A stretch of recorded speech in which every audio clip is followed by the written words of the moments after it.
Türkiye'de bazı çevreler bu adamın önemini pek fazla anlayamadılar. Bu şahsın Suriye'den geçişinden itibaren Irak'ın kuzeyine takip ediliyor. Demek ki bir takım bilgiler geliyor. Bekleyelim yani.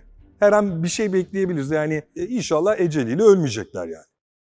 Hocam 2021 yılında Milli İstihbarat Teşkilatı ve Türk Silahlı Kuvvetleri ortak bir operasyonla PKK'ya ciddi bir darbe vurdu. Suriye yapılanması üzerinden. Sofi Nurettin isimli bir şahıs terörist öldürüldü. Bu meseleyi biraz detaylandırır mısın? Neden önemliydi? Bu nasıl bir operasyondu? Hepsini konuşabiliriz. Bu şahısla ilgili olarak öncelikle yani bu vakanın, bu olayın önemini anlatmak için Sofi Nurettin'in kim olduğunu bir ortaya koyalım. Şimdi Sofi Nurettin 1990 yılından itibaren örgüt içerisinde çekirdekten en üst yönetime kadar çıkan bir şahıs. Yani Suriye kökenli PKK'nın şu anda da yani öldürülmeden önce de en üst düzey yöneticisi. Çok önemli görevlerde bulunmuş. 1990 yılında örgüte katılmış dağ kadrosuna, 1995 yılında Van Başkale kırsalının sorumlusu, daha sonra Hakkari bölgesinin sorumlusu, 2007 yılından itibaren Diyarbakır, onlar için Ahmet Eyalet Koordinatörü denir, sözde Ahmet Eyaleti, Diyarbakır bölgesinin sorumlusu, HPG'nin, PKK'nın askeri aparatı HPG'nin sorumlusu, son olarak da PKK'nın üst düzey yönetimiyle bağlantılı olarak Suriye'deki faaliyetlerden sorumlu en önemli, yani Suriye'deki PKK'nın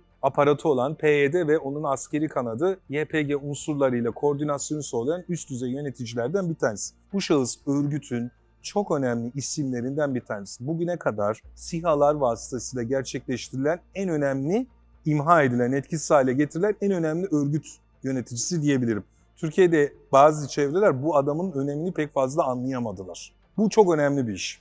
Şimdi bu şahıs gerçekten yüzlerce güvenlik gücünün kanına girmiştir. Şehit edilmesinde bizzat rol oynamıştır. Hem emrini vermiştir hem kendisi eylemin içerisinde de yer almıştır. Bu açıdan da önemli bir şahıs. Bu şahıs çok önemli çünkü hem pratik tecrübesi var, sahadan geliyor, hem de teorisyen tecrübesi var. Ama diğer şahıslar, Kandil'deki o yönetici şahıslar, bunlar işte Murat Karayılan'ı, Cemil Bayı'yı, işte Duran Kalkan'ı, bunlar daha çok hep teorisyen olarak yani kırsalda görev yapmamışlar. Bunların ondan farkı bu. Diğerisi bunun gibi benzer olan, Sofi gibi benzer olan diğer adam da Bahoz Erdal işte. Bunlar ikisi eşit şeydeler. Yani bu adamın önemini bu şekilde anlayalım. Yani bu şahısın zaten barınması, gizlenmesi çok örgüt tarafından son derece gizlidir. Bu şahsın Suriye'den geçişinden itibaren Irak'ın kuzeyine takip ediliyor. Demek ki bir takım bilgiler geliyor. Bu muhtemelen haber elemanları vasıtasıyla geliyordur. Bu şahıs gizlendiği mağaraya girdikten sonra da Milli İstihbarat Teşkilatı'nın işte bilgileri vermesi, Türk Silahlı Kuvvetleri'nde o bölgeye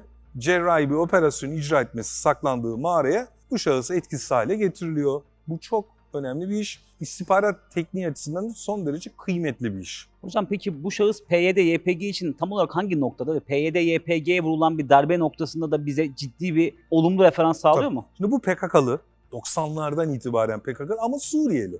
Bu yani 90'lı yıllarda bu profil çok az örgüt içerisinde. Örgüt başlangıçtan itibaren 4 parçalı Kürdistan'ı savunuyor. Yani nedir o?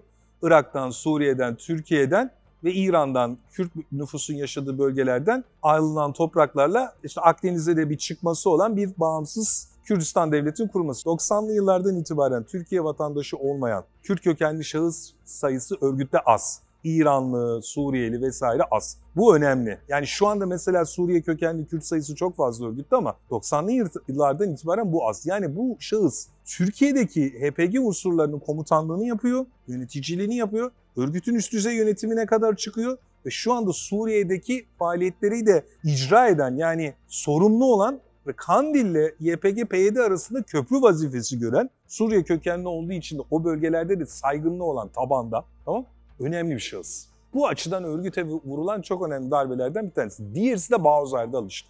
O da bu kaderle karşılaşacak yani. Kaçıyor ama bir yere kadar. Türk Silahlı Kuvvetleri ve Milli İstihbarat Teşkilatı bir yerde yakalayacaktır değil mi hocam? O bence saklanmak için yani Amerikan üslerini bile kullanıyor olabilir. Tamamen yorum yapıyorum. Çünkü Suriye'nin kuzeyinde barınmak zor.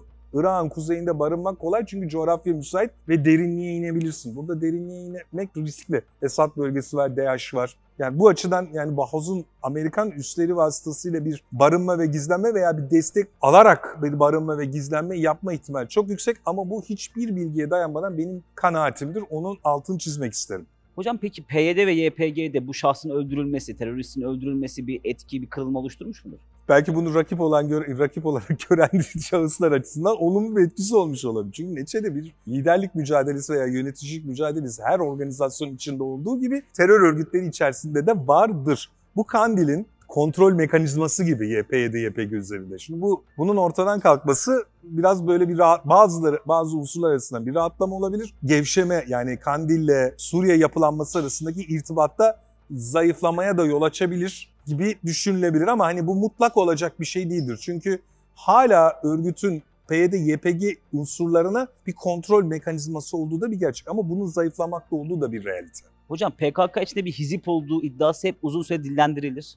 Sofi Nurettin'in öldürülmesi örgütün sözde yönetici kadrosunda bir etki meydana getirmiş midir? Şöyle söyleyelim, hizipten ziyade o da doğru bir şey söylüyorsun ama bak şunu önce söyledikten sonra o hizip meselesine gelelim. Şimdi böylesine üst düzey bir yöneticinin yerinin tespit edilip nokta atışıyla öldürülmesi örgütün üst düzey yönetiminde acaba sıra kimde, sıra bende mi sorusunu sordu. Korkutmuştur yani değil mi onu? Tabii ki iyice gömülmeye sebep olur. Şimdi benim tahminim Murat Karayılan Irak'ın kuzeyinde daha derine inmiştir. Siyahların etki alanının dışına çıkmak gayreti içerisindedir ve mağaradadır. Böyle bir korunaklı bir yerdedir. 3-4 katlı mağaraları var onların içinde jeneratör ve vesaire sistemi olan. Cemil Bayık olası İran tarafında olabilir. Baoz dediğim gibi ABD'nin desteğiyle Suriye'nin kuzeyinde olabilir ve barınması. Tabii bu gömülme, bu aşağı doğru gömülme yani bu Baoz'un öldürülmesi örgüt üst düzey yönetiminde de bir kopukluk anlamına da geliyor. Yani bu açıdan bakalım meseleye.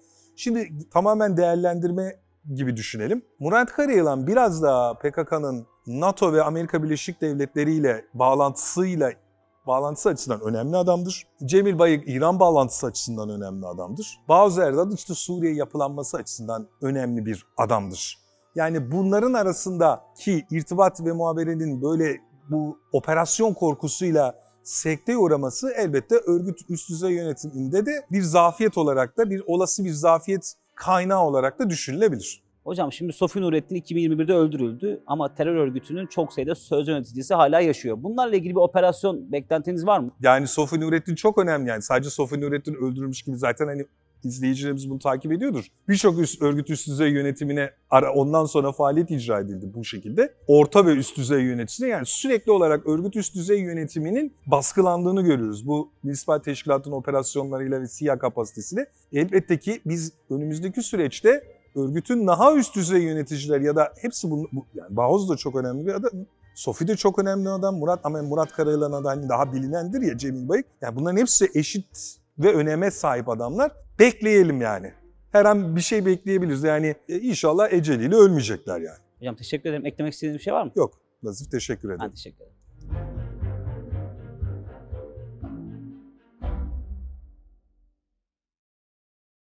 Türkiye'de bazı çevreler bu adamın önemini pek fazla anlayamadılar. Bu şahsın Suriye'den geçişinden itibaren Irak'ın kuzeyine takip ediliyor. Demek ki bir takım bilgiler geliyor. Bekleyelim yani.